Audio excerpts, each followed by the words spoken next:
Hello guys, मैं सुनीता। आज आपके सामने न्यू वीडियो लेके आई हूँ। आज का हमारा टॉपिक है male and female gametophyte structure and development का structure and development of female gamete. Male gamete हम पढ़ चुके हैं। आज हम पढ़ेंगे structure and development of female gametophyte या मादा युग्मकोद्भिद का संरचना और उसका परिवर्तन किस तरह से होता है। तो सबसे पहले हम ये जान लें कि जो मादा युग्मकोद्भिद होता है या मादा जननांग जो होती है उसको हम क्या कहते हैं। तो जो मादा जननांग होता है उसे हम क्या कहते हैं, जाया, जिसकी एक इकाई क्या होती है, अंडक। और अंडक किससे मिलकर बना हुआ होता है, 3 भागों से मिलकर बना हुआ होता है। जैसे मैं प्रीवियस वीडियो में बता चुकी हूँ कि अंडक जो है वर्तिकाग्र, वर्तिका और अंडाशय 3 चीजों से मिलकर बना होता है। और इन तीनों चीजों को संयुक्त रूप से हम क्या कहते हैं, अंडक कहते हैं। अब अंडक के प्रकार, अंडक के प्रकार जानने से पहले हम देख लें कि अंडक होता क्या है। बीजांड धारण करने वाला रूपांतरित पर्ण, यानी कि अंडक भी क्या है, एक पर्ण है, एक लीफ है जो क्या करती है, बीजांड को धारण करती है। मैंने यहाँ पर बनाया है जो अंडाशय होता है, अंडाशय के अंदर क्या होता है, बीजांड जो होता है वो, यानी कि बीजांड धारण करने वाली क्या है, एक रूपांतरित पर्ण है, एक रूपांतरित या मॉडिफाइड लीफ है। मॉडिफाइड लीफ ने इसलिए कहा क्योंकि जो फ्लावर होता है वो भी एक मॉडिफाइड लीफ, मॉडिफाइड परो होता है या मॉडिफाइड शूट होता है। तो अंडकों के प्रकार, अंडकों के प्रकार 2 तरह से होते हैं, वियुक्ता अंडपी और युक्त अंडपी या एपोकार्पस और सिनकार्पस। एपोकार्पस या वियुक्ता अंडपी जिसमें अंडकों की संख्या 1 या 1 से अधिक हो सकती है, 1 या 1 से अधिक हो सकती है, परंतु जो अंडक होते हैं वो सारे क्या होते हैं, अलग अलग होते हैं। तो ऐसे जो अंडक होगा हम उसे क्या कहेंगे, वियुक्त अंडपी या एपोकार्पस। जबकि सिनकार्पस में क्या होता है कि अंडक जो होते हैं उनकी संख्या 1 या 1 से अधिक भी हो सकती है, परंतु जो अंडक होते हैं वो आपस में फ्यूज होते हैं या संयुक्त होते हैं। तो ऐसे अंडक को हम क्या कहते हैं, सिनकार्पस या वियुक्त अंडपी। नेक्स्ट है हमारा अंडकों की संरचना। अगर अंडक के स्ट्रक्चर की बात करें तो 3 भागों में बटा हुआ होता है या 3 भाग मिलकर पूरे एक अंडक को बनाते हैं। सबसे फर्स्ट जो ऊपर दिख रहा है हमें वो होता है हमारा वर्तिकाग्र, वर्तिका और अंडाशय। वर्तिका, वर्तिकाग्र और अंडाशय। अब वर्तिका क्या होती है, वर्तिका एक लंबी पाइप, पतले से पाइप नुमा संरचना होती है जो परागकण जो जैसे ही वर्तिका के ऊपर आता है तो वर्तिकाग्र का फंक्शन ये होता है कि परागकण को इससे चिपकाने का काम होता है। परागकण जैसे ही परागकण इस पर आएगा, ये मैंने इस पर परागकण बनाया है, जैसे ही परागकण इस पर आएगा तो ये क्या हो जाएगा, पराग नलिका का निर्माण करेगा और नर युग्मकोद्भिद कहाँ तक पहुंचेंगे, बीजांड तक पहुंचेंगे। तो पराग नलिका को बीजांड तक पहुंचाने का काम, जो रास्ता का काम जो करती है वो कौन करती है, वर्तिकाग्र, वर्तिका। जबकि वर्तिकाग्र क्या करती है, इसको चिपकाने का काम। वापस से समझना, वर्तिकाग्र परागकण को अपने से चिपकाने का काम करती है, ग्रहण करने का काम करती है। वर्तिका क्या करती है, पराग नलिका को अंडाशय तक पहुंचाने का काम करती है। और अंडाशय क्या होता है, एक आधारी फूला हुआ भाग होता है जिसमें कि अनेक छोटे छोटे अंडाकार संरचना पाई जाती है, जिन्हें हम क्या कहते हैं, बीजांड या गुरु बीजाणु, बीजांड या गुरु बीजाणु। देखो ये अंडाशय, अंडाशय में छोटे छोटे गोल गोल ये जो संरचना मैंने बना रखी है ये क्या है, बीजांड या फिर जिसे हम कहते हैं गुरु बीजाणु। प्रत्येक बीजांड एक वृंतनुमा संरचना, ये जो बीजांड है मैंने बनाया भी ये वृंतनुमा संरचना से किससे जुड़ा हुआ है, बीजांडासन से जुड़ा हुआ है, ठीक है ना। तो वृंतनुमा संरचना से बीजांडासन, जिस जो बीजांड का जो जहां से बीजांड लगे हुए हैं उसे हमने क्या कर दिया, बीजांडासन कह दिया। अब हीलियम या नाभिका ये क्या चीज होती है, तो बीजांड वृंत बीजांड से जिस स्थल पर जुड़ा रहता है उसे हम क्या कहते हैं, नाभिका कहते हैं या हीलियम कहते हैं। नेक्स्ट हमारा रेफे। रेफे क्या होता है, बीजांड वृंत के जुड़ने के स्थान पर कुछ बीजांड ऐसे होते हैं जहां पर बीजांड जो होता है वृंत से जुड़ता है, लेकिन ये बीजांड जो है वृंत से जैसे जुड़ता है तो जुड़ने के स्थान पर फूली हुई संरचना पाई जाती है जिसे हम क्या कहते हैं, रेफे कहते हैं। स्टिग्मा एंड स्टाइल ये मैं पहले बता चुकी हूँ। स्टिग्मा जो होती है इसे हम वर्तिकाग्र कहते हैं और स्टाइल जो होती है वो वर्तिका होती है और इसके नीचे अंडाशय यानी कि ओवरी। स्टाइल का काम ये होता है कि अंडाशय के ऊपर का नलिकाकार भाग होता है जो पराग नलिका को पथ प्रदान करता है। देखो पराग नलिका यहाँ से अगर स्टाइल नहीं होगी तो ये यहाँ तक पहुंचेगा कैसे? तो स्टाइल क्या करती है, पराग नलिका जो परागकण यहाँ अंकुरित हुआ और पराग नलिका का निर्माण बनाया तो वो पराग नलिका को पथ प्रदान करेगी और दो नरयुग्मक उद्भिद को अंडाशय तक पहुंचाने का काम करेगी। तो ये काम कौन करती है? हमारी वर्तिका करती है। वर्तिकाग्र या स्टिग्मा, वर्तिका का शीर्ष भाग जो परागकणों को क्या करता है? ग्रहण करता है। ये परागकण डायरेक्टली भी इस पे आ सकते हैं या किसी कीट पतंगे द्वारा लाए जा सकते हैं, इनके पैरों पे चिपक के आ सकते हैं या हवा द्वारा आ सकते हैं, किसी भी मेथड से आ सकते हैं। जैसे ही ये अट्रैक्टिव होती है, चिपचिपी सी होती है, जैसे ही इनके संपर्क में परागकण आता है इससे चिपक जाते हैं और अपनी जाति को पहचान कर ये क्या करते हैं? परागकण अंकुरित हो जाता है या इनसे पराग नलिका का निर्माण विकसित हो जाता है और पराग नलिका वर्तिका से होती हुई अंडाशय तक पहुंच जाती है। इस तरह से जो है अंडक के बारे में पढ़ने के बाद अपन पढ़ेंगे स्ट्रक्चर ऑफ ओव्यूल या बीजांड। बीजांड की संरचना कैसी होती है?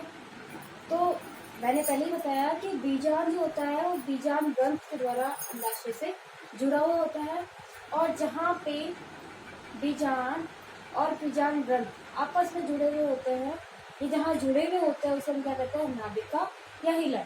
ये मैं लिखवा चुकी हूँ, इससे पहले मैंने मिटा दिया है ताकि आपको अच्छे से दिख जाए। अब ये जो बीजांड है वो कुछ इस तरह की संरचना होती है। इसके ऊपर जो मुख्य भाग जो दिख रहा है तुम्हें ये वाला जो भाग है ये क्या है? इसका मुख्य भाग। और ये किस प्रकार की कोशिकाओं से मिलकर बना होता है? मृदुत्वकीय कोशिकाओं से मिलकर बना होता है। तो मृदुत्वकीय कोशिकाओं से मिलकर बना होता है और इसको हम क्या कहते हैं? म्यूसिलस या फिर बीजांड काय। क्या कहते हैं? म्यूसिलस या फिर बीजांड काय। म्यूसिलस के अंदर ये जो दिख रहा है तुम्हें, इसे हम इसमें 3 कोशिकाएं जो होती है वो प्रति तरफ होती है, 3 कोशिकाएं नीचे की और 2 कोशिकाएं बीच में होती है। जो 3 कोशिकाएं ऊपर की ओर होती है हम उसे प्रतिमुखी कोशिकाएं कहते हैं। क्या कहते हैं? प्रतिमुखी कोशिकाएं या फिर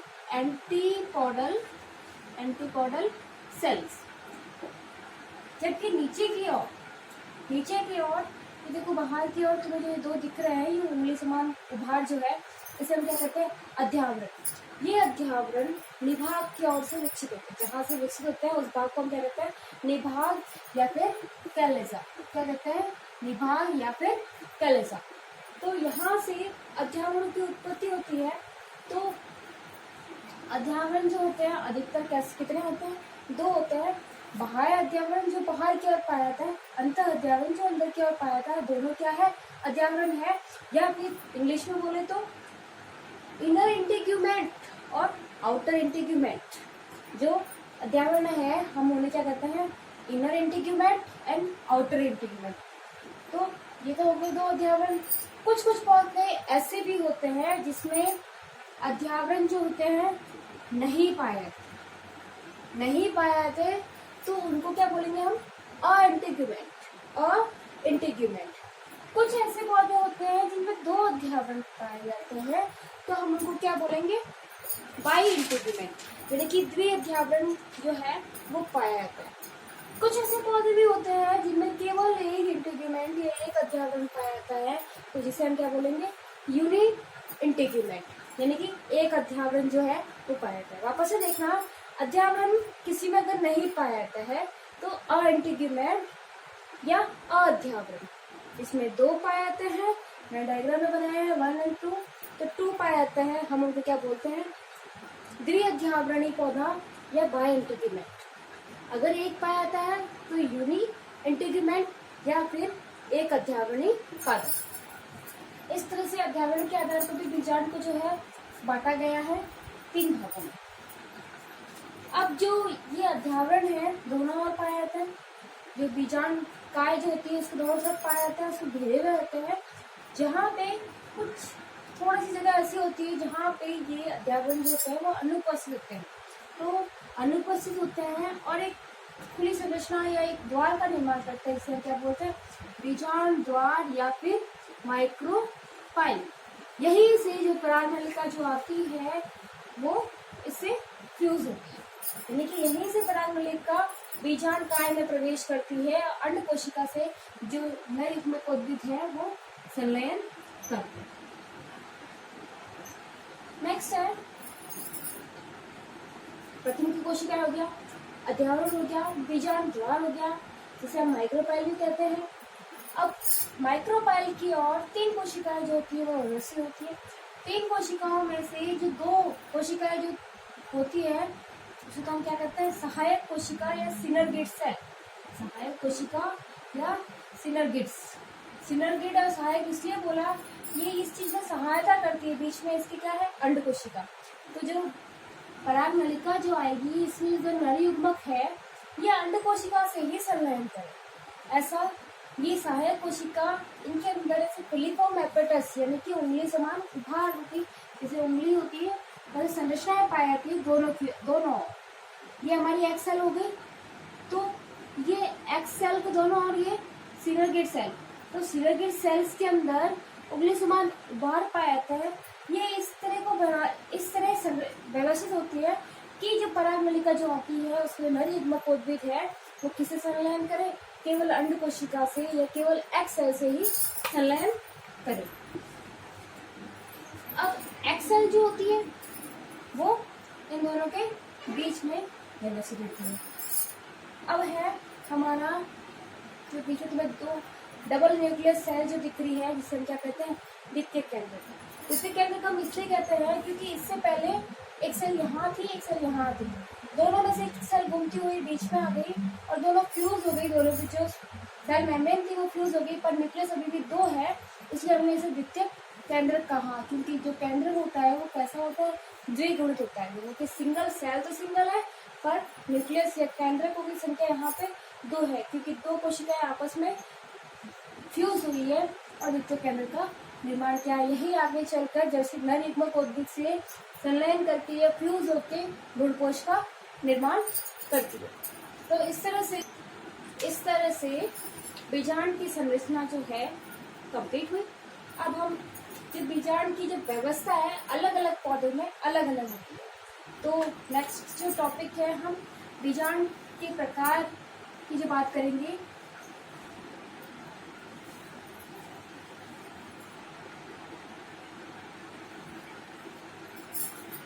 टाइप्स ऑफ ओव्यूल या ओव्यूल के जो प्रकार है उनकी संरचना के आधार पर अलग अलग होते हैं।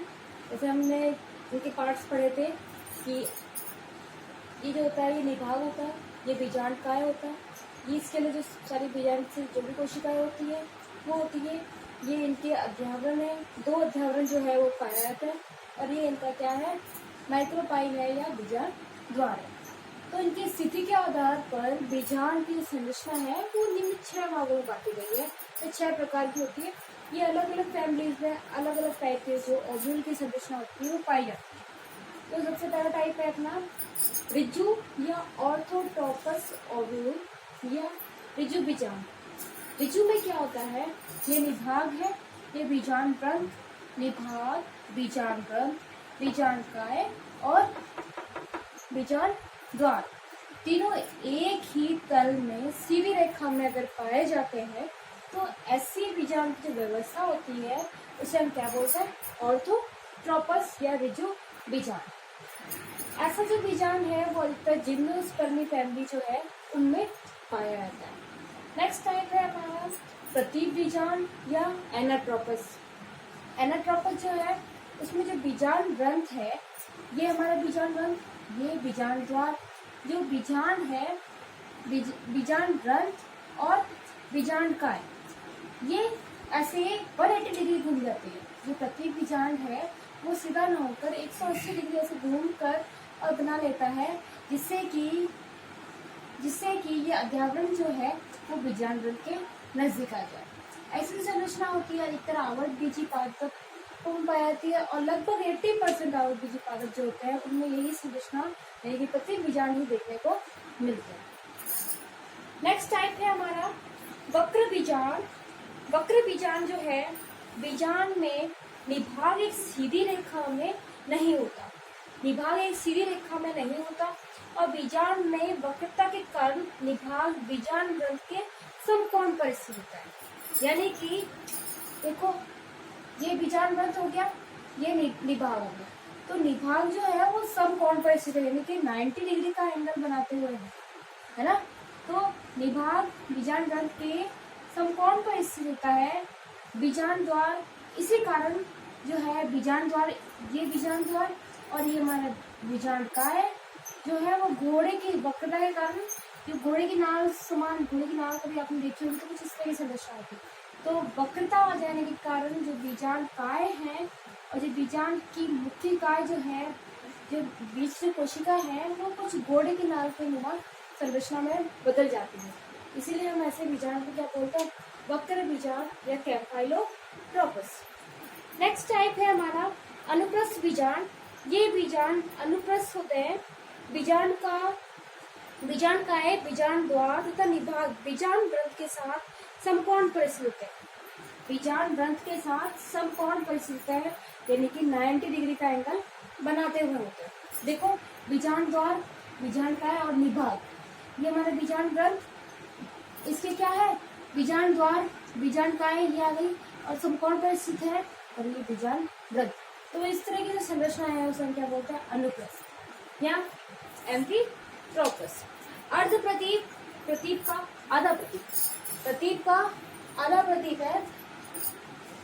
जैसा कि हमने प्रतीप में पढ़ा था, तो इसका अर्ध प्रतीप में क्या होता है, पूरा ना घूम के आधा घूमता है, यानी कि बीजांड द्वार और निभाग और बीजांड का एक तल में होता है और बीजांड ग्रंथ होता है एक तल में। कुंडलित में क्या होता है, जो बीजांड होता है वो 360 डिग्री से घूम जाता है, कितने डिग्री से घूम जाता है, 360 डिग्री से घूम जाता है। और 360 डिग्री से घूमने से देखो पूरा वक्रता आ गई, इसमें पूरी तरह से घूम जाता है। तो ऐसा जो बीजांड होता है कैक्टेसिकुल, कैक्टेसी फैमिली यानी कि कैक्टस में पाया जाता है। तो इस तरह बीजांड की जो संरचना थी वो भी हमने पढ़ लिया आज के टॉपिक में, बीजांड के प्रकार पढ़ लिए। नेक्स्ट टॉपिक में हम फीमेल गैमेटोफाइट का डेवलपमेंट कैसे होता है वो पढ़ेंगे। Thank you, have a nice day.